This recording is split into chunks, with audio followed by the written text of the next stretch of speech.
이번 시간에 이제 결손금 소급공제에 의한 환급 부분 정리를 해보도록 하겠습니다. 자, 법인세법상 결손금 소급공제에 따른 환급이 되겠습니다. 첫 번째가 법인세법상 소급공제 요건입니다. 원래 결손금이 발생이 되면 2월 공제가 되는 부분인데요. 2월 공제를 하지 않고 과거에 낸 세금을 환급해 주는 방식이 있습니다. 이걸 소급공제라고 하는데 그 요건이 있는데요. 첫 번째가 중소기업만 적용이 됩니다. 그래서 중소기업이어야 되고요. 결손금이 발생한 사업연도와 그 직전 사업연도의 법인세를 법인세 과세표준 신고 기한 내에 신고를 했었어야 됩니다. 직전 연도. 그리고 결손이 난 연도에 소급공제 신청을 해야 됩니다. 그래서 이 세 가지 조건이 충족이 되면 그러니까 소급공제를 해준다라는 겁니다. 소급공제 환급 신청서를 미제출하게 되면 어떻게 되느냐? 결손금은 자동으로 2월 공제 적용이 됩니다. 2월이 된다라는 겁니다. 그래서 경정 청구가 불가능하다라고 보시면 되겠습니다. 그래서 소급공제 요건이 충족이 되면 적극적으로 좀 활용을 하시면 좋을 것 같습니다. 근데 상당히 많은 분들이 결손금 소급공제 요건이 충족이 돼도 2월 공제로 넘어가는 경우가 상당히 많은 것 같습니다. 그 이유를 보면 우리 부가가치세 신고할 때 결손금이 발생되게 되면 그 결손금에 대해서 세무서에서 뭐 크든 작든 간에 환급조사 비슷한 사후 관리를 먼저 진행을 하죠. 그렇게 진행을 하다 보니까 이 결손금 소급공제도 그런 방식이 아니냐라고 오해하시는 분들이 있는데요. 만약에 그렇게 진행이 된다라고 하면 결손금 소급공제는 적용될 여지가 거의 없어집니다. 그렇기 때문에 이 경우에는 신청하면 특별한 사정이 없나 무조건 환급이 먼저 나옵니다. 그래서 주의를 적극적으로 좀 활용을 하시고요. 결손금 소급공제 적용 시에 중소기업 여부 판정이 되겠습니다. 결손금이 발생한 사업연도를 기준으로 중소기업 여부를 판정한다라는 겁니다. 이 부분을 정리를 하면 이렇게 됩니다. 직전 사업연도에 중소기업이냐 아니냐 이 부분은 상관없이 결손이 발생한 사업연도에 중소기업이면 직전 연도와 상관없이 무조건 공제를 해주겠다라는 거고요. 결손이 발생한 연도에 비중소기업이면 직전 사업연도에 중소기업이든 아니든 상관없이 무조건 공제 불가능입니다. 그래서 중소기업을 대상으로 한다라는 거 기억하시면 되겠고, 소급공제 대상 사업연도가 되겠습니다. 원칙은 직전 사업연도 소득만 공제를 합니다.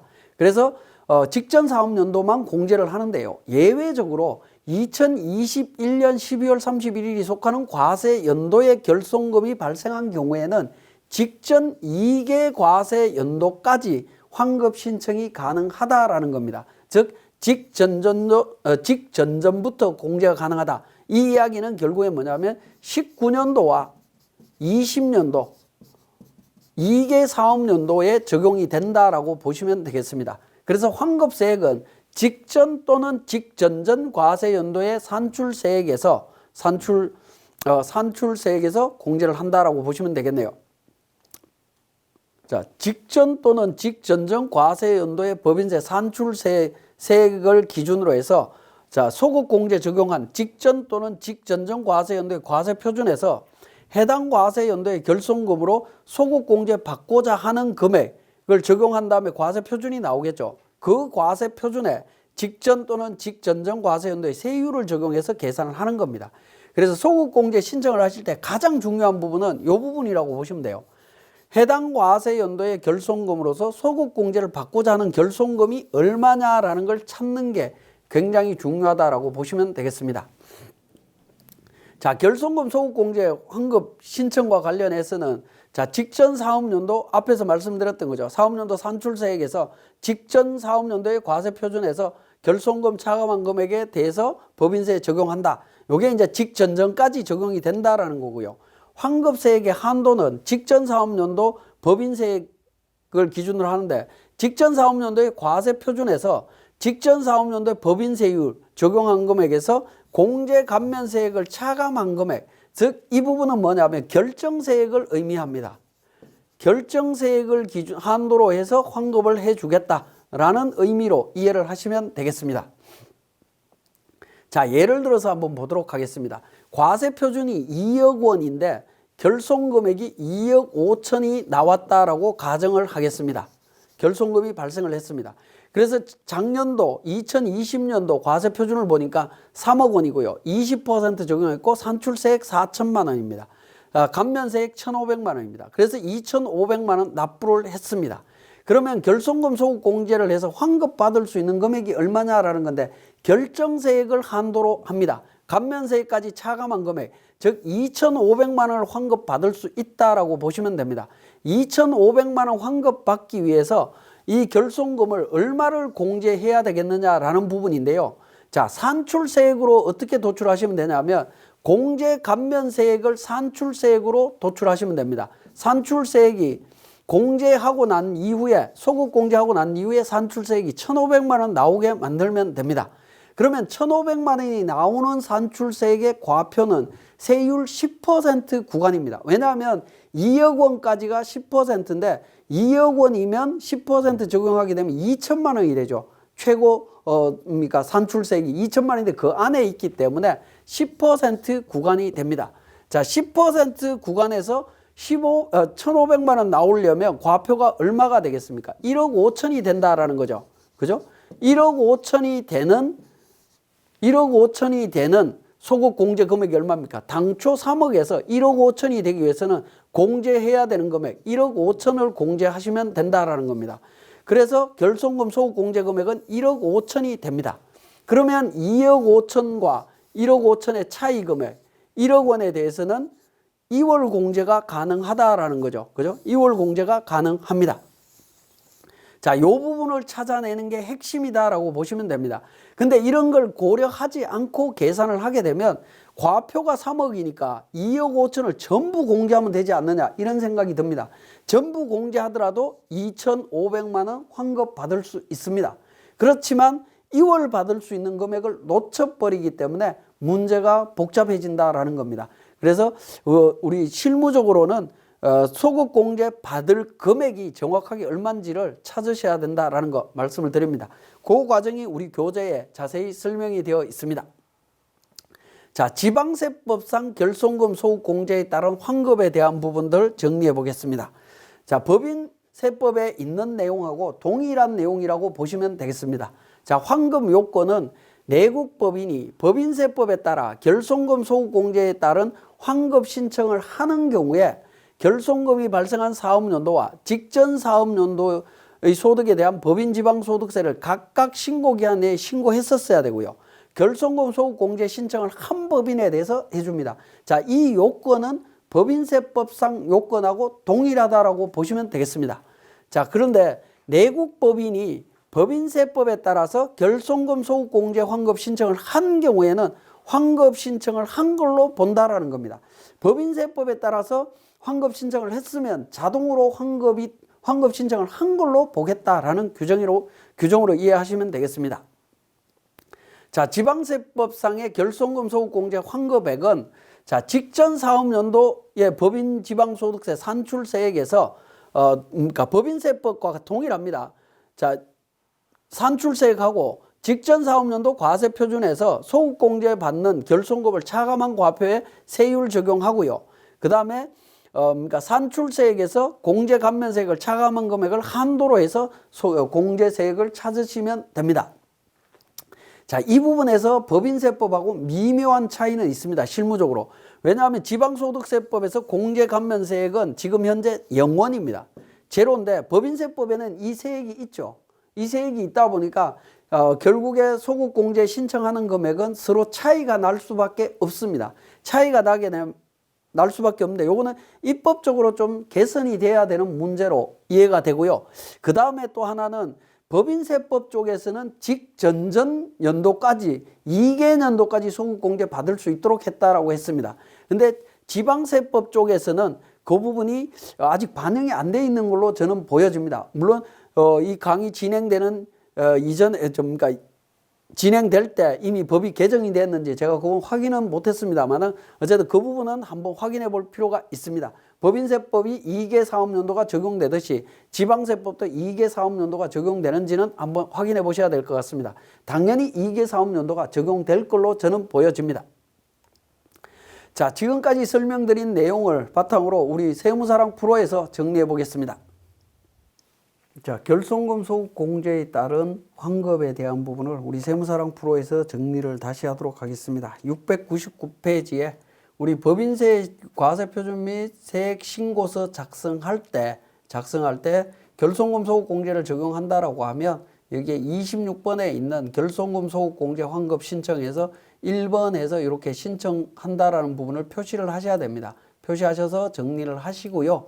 자, 이렇게 해서 저장을 하신 다음에 우리 소급공제 환급, 법인세 환급 신청서로 들어갑니다. 자, 여기에서 이제 작성을 하는데 우리 교재는 702페이지가 되겠습니다. 702페이지인데 우리 과세표준 및 세액조정계산서 내용을 보니까 과세표준이 마이너스 2억 5천, 결손이 2억 5천 나 있는 것을 확인하실 수 있죠. 자, 이 부분을 이제 우리는 소급공제 신청을 합니다. 자, 소급공제 신청할 때 소급공제 법인세 환급 신청서에 자, 당해연도 결손금 2억 5천 등록을 했습니다. 등록을 했고요. 자, 이 부분에 대해서 우리가 공제 금액을 얼마로 할 거냐 하는 부분이 되겠습니다. 자, 직전 사업연도 법인세 관련되는 부분 우리 자료 보니까 과세표준 2억 초과하는 사례만 보도록 하겠습니다. 3억 원이고요. 세율 20%, 산출세액 나와 있고 공제감면세액이 1,500만 원입니다. 그죠? 그러면 얼마를 공제하는 게 맞느냐라는 부분입니다. 이 부분은 우리가 소급 공제 받을 결손 금액을 실제 계산을 하셔야 됩니다. 계산을 하셔야 되는데 자, 이 부분 앞에서 말씀드렸듯이 공제 감면세액이 산출세액으로 도출되도록 계산하시면 됩니다. 1,500만 원이 산출세액이 나오기 위해서는 과세표준이 1억 5천이 돼야 되겠죠. 자, 과세표준이 1억 5천이 되기 위해서는 지금 현재 과세표준은 3억이니까 1억 5천을 공제하시면 된다라는 겁니다. 1억 5천을 공제하게 되면 2,500만 원 환급 받을 수 있습니다. 그래서 요 1억 5천만 원을 찾는 부분이 가장 핵심이다라고 보시면 되겠고 그게 702페이지 하단 부분에 사례 하단 부분에 그 내용 찾는 부분 자세히 설명을 해놨고요. 703페이지에 그걸 산식으로 표시까지 해놨습니다. 자, 그러면 이렇게 2억 5천 중에 1억 5천은 소급공제를 진행했다라고 하면 소급공제 신청서 작성하시고 난 뒤에요. 사후관리 차원에서 우리 자본금과 적립금 조정명세서에서 관리를 좀 해주시면 좋습니다. 자, 2월 결손금이라고 하는 부분에서 우리 2월 결손금, 21년도 2월 결손금은 원래 자본금과 적립금 조정명세서에 반영할 수가 없습니다. 그렇지만 나중에 이 부분에 대해서 소급공제 신청한 부분을 그러니까 이중으로 공제하지 않기 위해서 2억 5천 중에 소급공제 1억 원을 받았다라고 해서 1억 원만 2월 공제 가능한 걸로 이렇게 미리 표시를 해 두시면 추후에 오류 없이 제대로 정리하실 수 있을 겁니다. 이 부분도 주의해 주시면 좋겠습니다. 자, 그러니까 법인세에 대한 소급공제 환급 신청서를 작성했다라고 하면 지방소득세 쪽으로 갑니다. 법인 지방소득세에도 보면 소급공제 환급 신청서가 있습니다. 소급공제 환급 신청서 관련되는 부분이 있는데요. 자, 이 부분은 기본적으로 우리 법인세법에서 작성한 내용을 바탕으로 해서 작성하시면 되겠습니다. 그러면 250만 원 공제 받을 수 있습니다. 그런데 여기서 주의하실 부분은 양갈로 13번에 공제 감면세액이 되겠습니다. 공제 감면세액과 관련되는 부분은 요거는 입법적으로 좀 보완이 돼야 되는 부분이 되겠습니다. 왜냐하면 우리 법인 지방소득세 신고할 때 공제 감면세액을 적용받은 게 없습니다. 그래서 이 부분은 제로로 하고 환급 신청을 하셔도 되지 않느냐 하는 부분입니다. 150만 원 적용을 했고요. 차감 부분에 있어서 150만 원 관련되는 부분이 제로로 되어야 되는 부분으로 보여집니다. 이 부분도 제로고요. 자, 이렇게 해서 제로로 해서 그러니까 환급세액을 최대 400까지 받을 수 있는 부분이 되겠습니다. 400만 원을 받을 수 있는 부분이 되는데요. 400만 원이 아니고 제가 이 부분을 지금 계속 그러니까 잘못 설명을 드리고 있는데 다시 한번 말씀을 드리면 자, 공제감면세액 우리 법인세법 쪽에서 불러오기를 통해서 다시 작성하시게 되면 이렇게 작성이 됩니다. 근데 소급공제 받을 결손금액에 대한 부분을 일단 지우고 자, 우리 직전 사업연도 법인 지방소득세 계산할 때 공제감면세액이 있습니까 없습니까? 원래 지방소득세 신고할 때는 공제감면세액이 없습니다. 없는 상태에서 계산을 하게 되면 2억 5천을 전부 공제를 하게 되면 그러니까 산출세액이 50만 원 나오면서 350만 원을 환급받을 수 있습니다. 요거는 입법적으로 법인세법하고 지방소득세법하고 차이가 발생하는 부분으로 보여집니다. 입법적으로 좀 보완이 돼야 되지 않을까 하는 생각이 들고요. 왜 그러냐면 2억 5천에 대한 부분에 대해서 결손금 소득공제를 지방세법에 따라서 전부 공제를 해버리면 법인세법의 2월 결손금 잔액하고 지방세법에 있는 2월 결손금 잔액하고 서로 맞지 않는 문제가 생깁니다. 법적으로는 하자가 없는 부분이긴 하겠지만 2월 결손금에 대한 부분을 그러니까 2월에서 적용되는 부분에 있어서 다음 연도 지방소득세 계산할 때 또 차이가 발생하는 여러 가지 복잡한 문제가 생기기 때문에 실무적으로는 이렇게 신고하실 수는 있겠지만 우리 법인세법에 따라서 작성한 내용을 그대로 작성하시는 게 맞지 않을까 하는 생각이 듭니다. 그게 707페이지에 내용을 자세하게 설명을 해놨습니다. 참고로 보시고요. 자, 그 다음에 우리 교재 713페이지에 농어촌 특별세, 과세 표준 및 세액 신고서 관련되는 부분이 되겠습니다. 우리가 회사 코드를 제가 변경하도록 하겠습니다. 자, 우리 101번 백두대간 쪽으로 변경을 하고요. 자, 우리가 세액 공제 감면과 관련되는 부분 많이 적용을 했습니다. 중소기업 특별세액 감면, 그 다음에 세액 공제 조정 명세서 관련해서 각종 성실신고, 사회보험료, 경력단절 여성, 연구인력 개발비, 고용증대세액 공제 관련되는 부분 이렇게 적용들을 했습니다. 자, 이렇게 적용된 내용들을 농특세 과세 대상인 경우에는 반드시 신고하셔야 된다라는 부분이 되겠습니다. 자, 그 내용이 세율 관련해서 713페이지에 20% 적용한다라고 되어 있고요.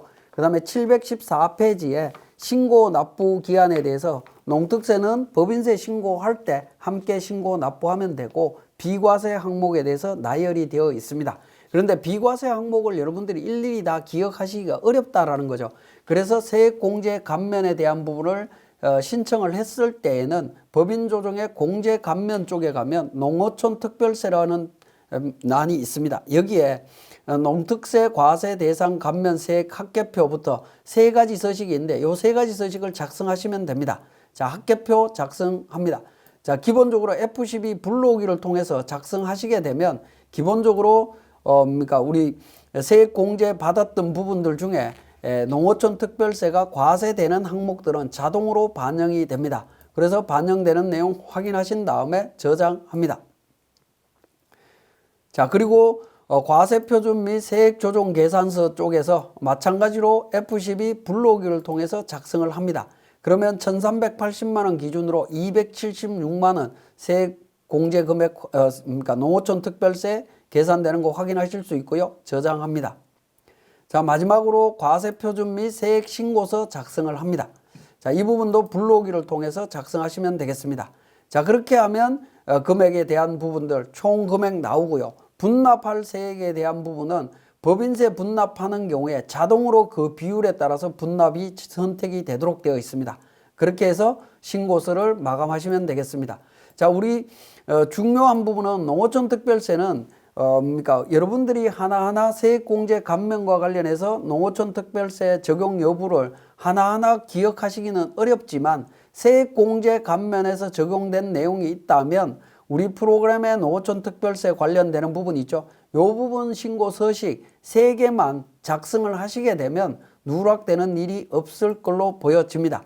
그래서 법인세 과세표준 및 세액 신고서 작성을 마무리하시면 되겠습니다. 마감해서 신고하시게 되면 전자신고하시게 되면 오류가 없습니다. 그래서 혹시라도 세액 공제 감면이 있을 때 농어촌 특별세 누락되지 않도록 해야 된다는 거 다시 한번 강조드리면서 정리하겠습니다. 예, 지금까지 우리 세무사랑 프로 활용 레시피 4번째 2021년 귀속 법인세 신고 실무와 관련되는 내용들을 설명을 드렸습니다. 조금 부족한 부분들은 있을 수 있지만 우리 교재 내용들을 여러분들이 좀 참고하셔서 충분히 숙지하시고 이번 신고 때 실수 없이 잘 마무리하시기 바라겠습니다. 교육 종료하도록 하겠습니다. 감사합니다.